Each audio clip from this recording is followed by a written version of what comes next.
اور ایک وقت تھا جب ہم نے ابراہیم کو خانہ کعبہ کا مقام بتا دیا اور ارشاد فرمایا کہ میرے ساتھ کسی چیز کو شریک نہ کیجو، اور طواف کرنے والوں اور قیام کرنے والوں اور رکوع کرنے والوں اور سجدہ کرنے والوں کے لیے میرے گھر کو صاف رکھا کرنا، اور لوگوں میں حج کے لیے اعلان کر دو کہ تمہاری طرف پیدل اور دبلے دبلے اونٹوں پر جو دور دراز رستوں سے چلے آتے ہوں سوار ہو کر چلے آئیں، تاکہ اپنے فائدے کے کاموں کے لیے حاضر ہوں۔ اور قربانی کی ایام معلوم میں مویشی چوپایوں کے ذبح کے وقت جو اللہ نے ان کو دیے ہیں ان پر اللہ کا نام لے۔ اب اس میں سے تم خود بھی کھاؤ اور خستہ حال ضرورت مند کو بھی کھلاؤ۔ پھر چاہیے کہ لوگ اپنا میل کچیل دور کریں اور منتیں پوری کریں اور اس قدیم گھر یعنی بیت اللہ کا طواف کریں، یہ ہمارا حکم ہے۔ اور جو شخص ادب کی چیزوں کی جو اللہ نے مقرر کی ہیں تعظیم کرے تو یہ اس کے پروردگار کے نزدیک اس کے حق میں بہتر ہے۔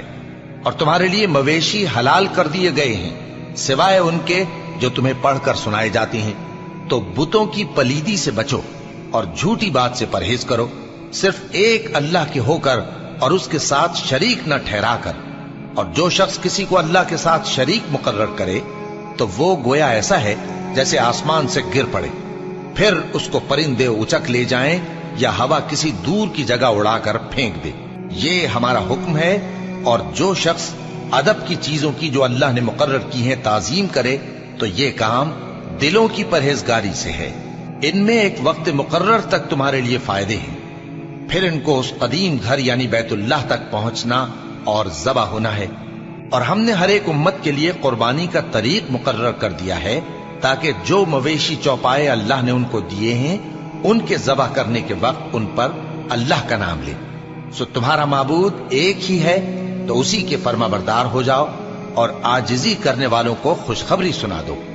یہ وہ لوگ ہیں کہ جب اللہ کا نام لیا جاتا ہے تو ان کے دل ڈر جاتے ہیں، اور جب ان پر مصیبت پڑتی ہے تو صبر کرتے ہیں اور نماز آداب سے پڑھتے ہیں، اور جو مال ہم نے ان کو عطا فرمایا ہے اس میں سے نیک کاموں میں خرچ کرتے ہیں۔ اور قربانی کے اونٹوں کو بھی ہم نے تمہارے لیے اللہ کے شعائر مقرر کیا ہے، ان میں تمہارے لیے فائدے ہیں، تو قربانی کرنے کے وقت قطار باندھ کر ان پر اللہ کا نام لو، پھر جب پہلو کے بل گر پڑیں تو ان میں سے کھاؤ، اور قناعت سے بیٹھ رہنے والوں اور سوال کرنے والوں کو بھی کھلاؤ۔